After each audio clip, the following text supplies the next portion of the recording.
আপনি যখন একটা 10 তলা বাড়ি করতে যাবেন, তো সেই বাড়ি করতে গেলে 10 তলা বাড়ির জন্য যেই স্টেজে সময়টা বেশি লাগে সেটা হচ্ছে মাটির নিচে যে কাজটা ফাউন্ডেশন একবার স্ট্রং হয়ে গেলে এরপরে কিন্তু 10 তলা বাড়ি করতে ম্যাক্সিমাম 10 মাস লাগে।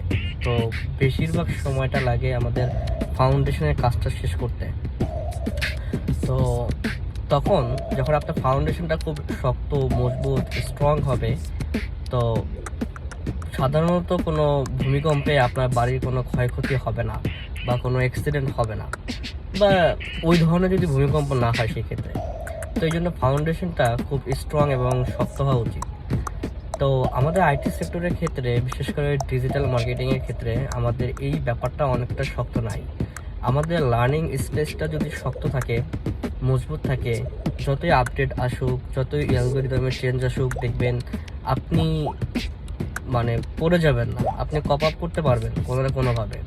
তা আমরা যে কাজটা করি, আমরা একটা আইটি প্রতিষ্ঠান বা একটা কোর্স করে আমরা মনে করি যে আমরা এই কোর্সটা করেই এই কোর্সের মধ্যেই আমরা সব কিছু রাখবো, আমাদের এই কোর্সের মধ্যেই আমরা থাকবো, আমাদের কোর্স করা শেষ, আমরা এখন শিক্ষিত ডিজিটাল মার্কেটার। তো যার কারণে আমরা কোনো দিকে লার্নিংয়ে যাই না, আমরা আর্নিংয়ে ছুটি। আলটিমেটলি আর্নিংটা হয় না, কারণ এই একটা কোর্স করতে করতেই এর মাঝখানে অ্যালগরিদমের অনেক পরিবর্তন আসে, অনেক আপডেট আসে। তো যেটা করতে হবে, আমাদের যে ফাউন্ডেশন এটাকে শক্ত রাখতে হবে। আমাদের ফাউন্ডেশনটাই হচ্ছে আমাদের নেভার স্টপ লার্নিং, যেটাকে আমি বলে থাকি।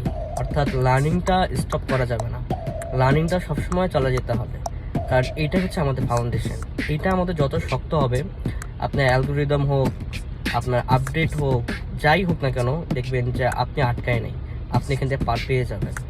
তো আমাদের উচিত আমাদের স্কিলের ফাউন্ডেশনটা শক্ত রাখা এবং এটাকে মজবুত করা, এবং প্রতিদিন 1 ঘন্টা হলো নতুন কিছু শেখা। তো ইউটিউব হচ্ছে সবচেয়ে বেস্ট প্ল্যাটফর্ম নতুন কিছু শেখার জন্য। কিছু ভালো চ্যানেল সাবস্ক্রাইব করে রাখেন, অবশ্যই সেটা যেন দেশের বাইরে হয়, কারণ দেশের বাইরে ওরা আপডেটটা নিয়ে আগে অ্যানালাইসিস করে, তারপরে আমরা আর কি টের পাই, পরে আমরা করি।